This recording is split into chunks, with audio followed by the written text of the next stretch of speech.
तो कोई भी मिनट 2 मिनट लगेगा, फिर भागेगा संसार में, फिर उसे लाओ नाम में, फिर भागेगा।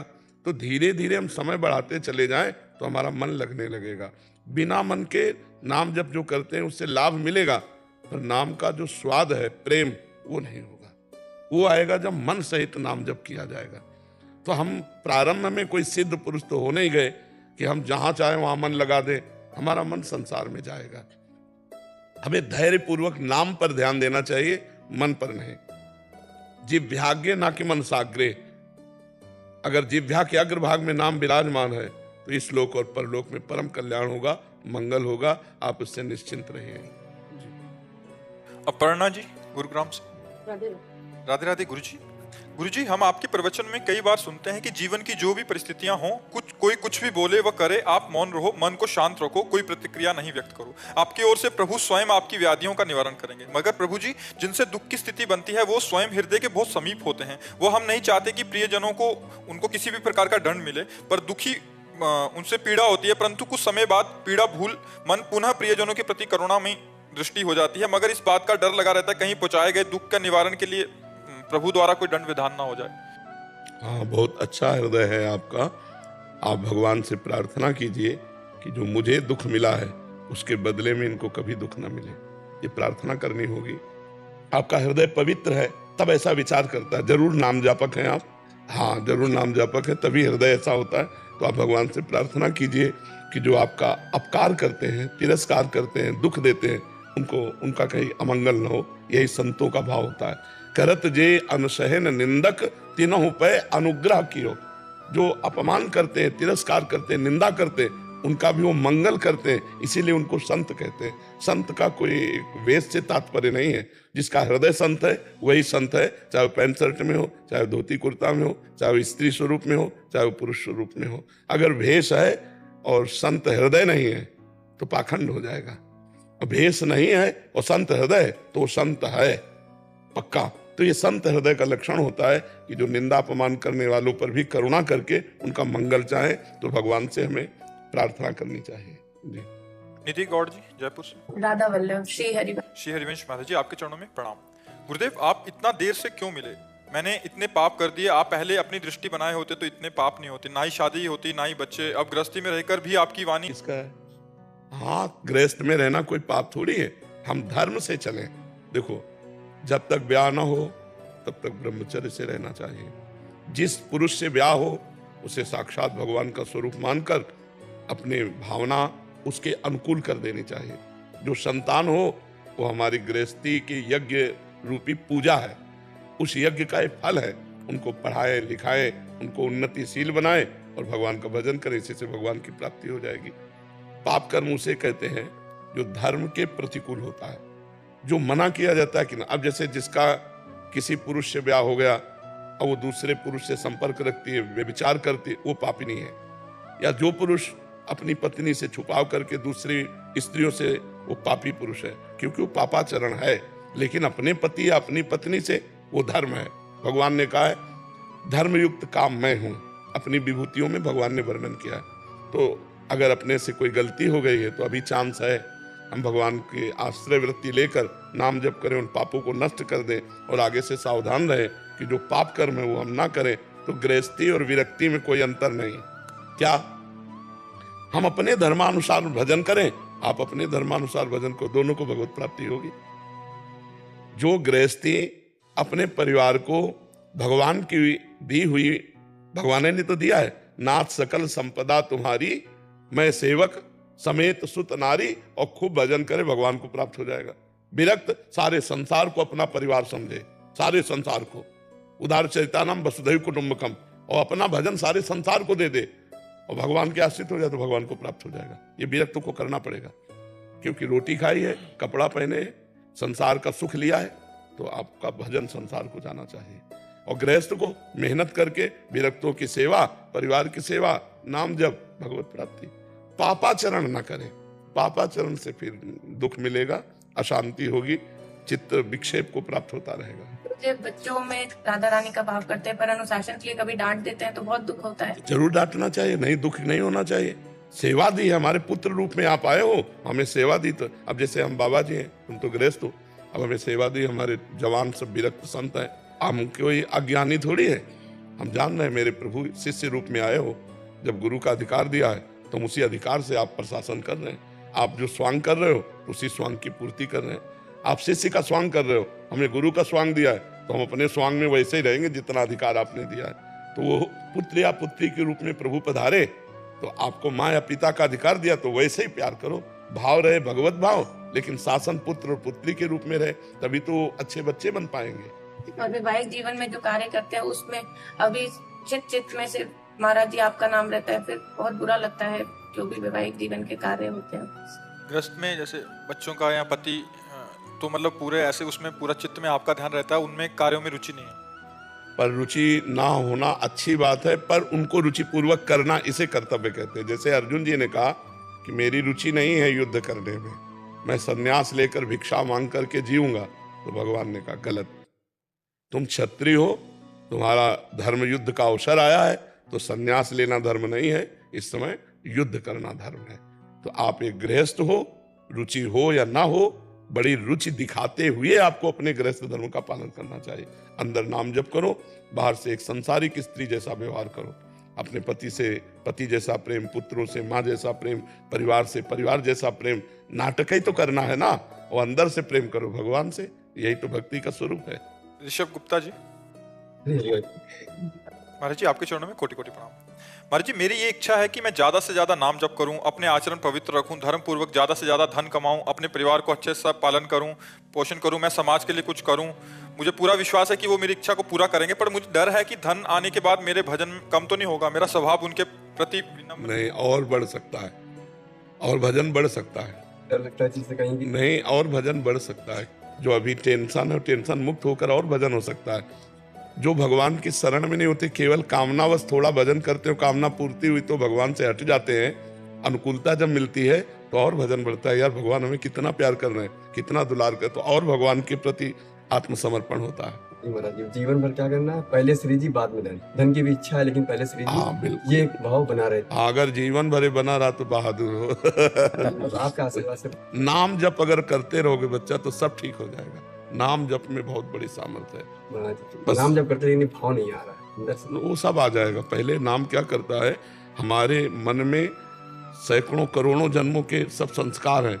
देखो जब नाम जब शुरू करोगे तो आप देखना वो शुरू हो जाएगा, वो डिलीट होना शुरू होता है। हाँ, वो डिलीट हो, क्योंकि जो नंबर डिलीट किया जाता है ना सामने पहले आता है मोबाइल में। तो ऐसे मन को निर्मल जन मन सो मोहि पावा, मोहि कपट छल छिद्र न भावा। बहुत जन्मों के संस्कार मन में, तो जब भजन करते हैं तो पहले मन निर्मल होता है, उसके काम क्रोध आदि विकार नष्ट होते हैं, तब भाव आता है। भाव आ गया तो भगवान की प्राप्ति हो गई। भाववश्य भगवान भजी सदा राधा रवन, वो भाव के वशीभूत है। भाव आ गया तो सब बात बन गई ना। तो नाम जब करते रहो सब आ जाएगा, क्रम से धीरे धीरे सब आ जाएगा। गौरव पांडे जी। राधा वल्लभ शेर महाराज। महाराज जी आपके चरणों में कोटि कोटि प्रणाम। महाराज जी भोलेनाथ जी की कृपा से 14 महीने पहले आपका सानिध्य प्राप्त हुआ, आपकी कृपा हुई और मेरे जीवन में बदलाव हुआ, शराब छूटी, दिनचर्या में सुधार हुआ। आपके बल से नाम जप और सत्संग सुनने का अभ्यास कर रहा हूँ। महाराज जी आपके सत्संग से पता चला कि मनुष्य जीवन का लक्ष्य भगवत प्राप्ति ही है और प्रभु के शरणागत होकर धर्म पूर्वक जीवन जीने में प्रभु मिल जाते हैं। फिर चाहते हुए भी हमारा लक्ष्य पूरी ईमानदारी से प्रभु को पाने का क्यों नहीं बन पा रहा महाराज जी? भोगेश्वर्य प्रसक्तानाम तया प्रहत चेतसाम व्यवसायत्मिका बुद्धि समाधो न विधीयते। जिसका चित्त भोग और ईश्वर ने अपहृत कर लिया है, उसके चित्त में भगवत प्राप्ति की प्रबल लालसा नहीं होती। भगवान श्री कृष्ण कह रहे हैं, कहीं न कहीं कोई न कोई भोग, कोई न कोई ऐश्वर्य के प्रति हमारा आकर्षण है, इसलिए वो भगवत प्राप्ति की प्रबल लालसा नहीं होने दे रहा। हम उसे देखें, विवेक के द्वारा उसका त्याग करें तो अभी आग जल उठेगी। अभी भगवान की प्राप्ति की आग जल उठेगी। कोई न कोई भोग है जो हमारी विराग्नि को शांत कर रहा है, उसको बंद करो। कोई न कोई छिद्र है जो हमारे प्रेम रस में आने में बाधा पहुंचा रहा है। दोष, छिद्र माने होता है दोष, समझ रहे हो ना, उसको देखो, नहीं तो व्याकुलता पैदा हो जाएगी भगवत प्राप्ति की।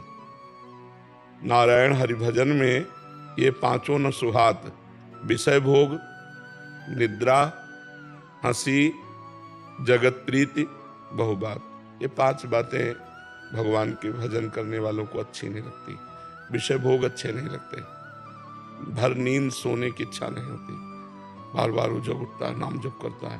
अब तो बहुत समय से सो रहे हैं, थोड़ी देर सो गया, ऐसा लगा बहुत समय से सो रहे हैं। हंसी मजाक मनोरंजन ये अच्छा नहीं लगता। जगत प्रीति व्यवहार रिश्ते नाते सब काटने को दौड़ते हैं। बहु बात प्रपंच की बात करने की इच्छा नहीं होती। तब नाम का नहीं खान पान ते भावे है, नहीं कोमल वसन सुहावे है, सब विषय लगे ते खारा है, हरि आशिक का मगन्यारा है। जो भगवान का प्रतीक है, वो जैसे गरीब आदमी को 1 करोड़ की चेक मिल जाए तो हर समय संभाले रहेगा। गरीब आदमी जिसके पास 100 रुपए की व्यवस्था न हो, अचानक 1 करोड़ की चेक मिल जाए तो संभाले नहीं रहेगा। तो लोभी प्रिय जिम दाम, जिम रघुनाथ निरंतर प्रिय लागो मोहे राम। खान पान सुख चाहत अपने, तिनको प्रेम छुअत नहीं सपने। हम नाना प्रकार की भोग विलासिता वो कहीं ना कहीं अच्छी लग रही, इसलिए भगवत प्राप्ति की विराग्नि नहीं जल रही। नाम जप करो, ये सब मल विक्षेप आवरण नष्ट हो जाएंगे, एकदम सीधा भगवान की तरफ मन लग जाएगा। ठीक है, और नाम बढ़ाओ और नाम बढ़ाओ, और कोई भी गंदी बात जीवन में ना होनी चाहिए। जहाँ मन गंदगी की तरफ जाए ता नाम जोर से और जपो, वो गंदी संकल्प न कर पावे, गंदा संस्कार न बना पावे, सब ठीक हो जाएगा। धैर्य पूर्वक चला जाता है। उकताए हुए मन को इसमें सिद्धि नहीं प्राप्त होती। धैर्य पूर्वक आराम आराम से कदम बढ़ाते चलो धीरे धीरे भगवान की तरफ। ठीक है। विपिन कुमार जी, ग्रेटर नोएडा से। राधे राधे। राधे राधे महाराज जी, आपके चरणों में मेरा सादर नमन। महाराज जी, आपके वचनों के अनुसार मनुष्य जीवन का लक्ष्य भगवत प्राप्ति है। मनुष्य जीवन सर्वश्रेष्ठ है, तो दूसरी तरफ हम सभी परमात्मा का अंश हैं। व्याकुलता यह है कि परमात्मा ने फिर हमको अपने से अलग क्यों किया? क्यों ये माया? परमात्मा ने अलग नहीं किया, हमने परमात्मा से दूरी बना ली। परमात्मा तो कह रहे ममई वांश हो, जीवलोके। गीता जी में भगवान कह रहे आओ तुम मेरा अंश हो, क्यों जा रहे हो? परमात्मा ने बाजार बना दी। अब ये क्यों कहोगे कि क्यों बना दी? हर जगह क्यों नहीं लगाया जाता? परमात्मा ने दुनिया रूपी बाजार लगा दी। अब तुमको क्या खरीदना है, तुम्हें देखना है। अलग अलग जीव, अलग अलग जीवों के लिए पूरी सृष्टि। तुम्हारा कर्तव्य है धर्म पूर्वक विषयों का सेवन करते हुए, भगवान नाम जप करते हुए भगवान को प्राप्त करना। जैसे स्त्री की तरफ आकर्षण है तो गृहस्थ धर्म में समय से ब्याह हो जाता है। जिनका काम वेदना सता रही है तो अपनी पत्नी की तरफ देखो। धर्म विरुद्ध क्यों देखो? भगवान ने कुछ बुरा बनाया है क्या? सब अच्छा बनाया है। हम अपने कर्मों से जब बुरा कर्म करते हैं तो हमें बुरा देखना पड़ता है। अगर हम बुरा कर्म ना करें तो बुरा कुछ है ही नहीं। जब हम बुरा कर्म करते हैं तो हमारी दृष्टि बदल जाती है, हमारा चिंतन बदल जाता है, फिर हमको वैसे ही बुरा फल मिलता है। भगवान ने क्या गलत किया हमें बताओ? है गलती हमारी है कि हम भगवान के बनाए हुए नियम के अनुसार न चल के गलत जाएंगे तो मरेंगे। वही बिजली जीवन दे रही कि नहीं? तो बिजली आदमी का जीवन भी है। अब आप उसको नंगे तार छुओगे, मरोगे नहीं तुम। अरे उसका नियम है कि उसको किस तरह से प्रयोग में करना है, किस तरह छूना है। आप सीधे जाके ऐसे छूओगे मर जाओगे, या भूल से छू जाओ तो मर जाओगे। तो बात समझो, कोई चीज बुरी नहीं है, हम जब उसका प्रयोग गलत ढंग से करते हैं तो हमारे लिए बुरा हो जाता है। अगर हम दूसरी माता बहन की तरफ गलत दृष्टि से देखें तो नरकी गति प्राप्त होंगे, और अपनी स्त्री से अनुराग करें तो हमारा धर्म है, हम गृहस्थ धर्म है। भगवान को दोष क्यों देते हो? आप फंसे हो अपनी गलती करके। आप अपनी गलती सुधारिए, आप मुक्त हो जाओगे। भगवान तो कह रहे तुम मेरा है, आ जाओ।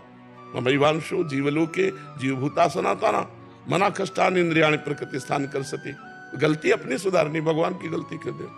अपना सुधार करो। भगवान को गाली क्यों देते हो? भगवान को दोष क्यों देते हो? आप हमें बताओ, कभी किसी ने ये कह के तुम्हें फांसा कि देखो भगवान ने मुझे बनाया, मैं फांस रही हूं तुम्हें या फांस रहा हूं? हम खुद फंसते हैं जाके और फिर गाली देते हैं भगवान को। अरे भगवान ने तो पूरी संपूर्ण संसार बनाया है, अलग अलग जीवों के लिए, अलग अलग उनके संसार में अलग है। राक्षस भी हैं, देवता भी हैं, अच्छे भी हैं, बुरे हैं। तो तुम बुरे बनोगे तो बुरा भोग मिलेगा, अच्छे बनोगे तो अच्छा भोग मिलेगा। ये उनका बनाया हुआ खेत है, जो बोओगे वही काटोगे। भगवान ने सब चीज बहुत अच्छे तरह से बनाई है, और वो जहां जैसे प्रयोग होना है उनका सबका प्रयोग है। अगर ठीक से प्रयोग किया जाए तो जहर भी औषधि है, जहर भी औषधि है। दमादि रोगों में संख्या जहर प्रयोग किया जाता है, आयुर्वेद के द्वारा शोध कर उसको जब दिया जाता है तो दमादि की बीमारियां ठीक हो जाती हैं। अब सांप काट ले तो जहर का इंजेक्शन लगा दो, ठीक हो गया। हर चीज का सदुपयोग उसके नियमानुसार, उसका दुरुपयोग तो भगवान ने बनाया क्यों? बोले भगवान ने बनाया क्यों? अरे भगवान ने तो सब कुछ बनाया, तुम सब कुछ कर सकते हो क्या? अपने नियमानुसार, अपनी मर्यादा अनुसार चलो, अभी आनंदित हो जाओगे। नाम जप करो, और जो भगवान कह रहे हैं ना करो उसे मत करो, जो कह रहे हैं करो तो उसे करोगे तो आनंदित हो जाओगे। जी। महाराज जी, इन्होंने एक और लिखा कि भगवान के इस माया जाल से निकलना बहुत कठिन है, तो सहजता पूर्ण कैसे निकलता? हाँ, भगवान स्वयं कह रहे हैं, दैवी हेसा गुणमयी मम माया दुरतया मामेव ये प्रपद्यन्ते माया में ताम तरन्ति ते। जो मेरी शरण में आ जाता है वो मेरी दुरंत माया से तर जाता है, और जो मेरी शरण में नहीं आता तो मेरी माया से नहीं तर सकता। अब देखो माया क्या है, ये माया है। अगर हम गाली देकर किसी को पीड़ा पहुंचाते हैं तो ये माया हो गई, अगर नाम कीर्तन करके अच्छे वचन बोलकर तुम्हें सुख पहुंचा रहे हैं तो भक्ति हो गई। ये माया है, ये माया है, ये सब माया ही तो है। गो गोचर जहां लग जाई सो सब माया। ये माया कष्टप्रद है या भक्तिप्रद है, हमें बताओ। यहाँ आप बैठे हो तो आपको कष्ट मिल रहा है या सुख मिल रहा है? सुख मिल रहा है। तो ये माया सुखद है कि दुखद? अगर विपरीत दिशा में जाओ तो दुखद है, और अगर अनुकूल दिशा में जाओ तो सुखद है। तो माया माँ है, माया माँ है। सब मायापति बनना चाहते हैं तो पिटते हैं। इसीलिए मायापति तो भगवान है, माया हमारी माँ है। जो गुणमयी भगवान की माया है, यही तो महामाया, महायोगिनी, महादेव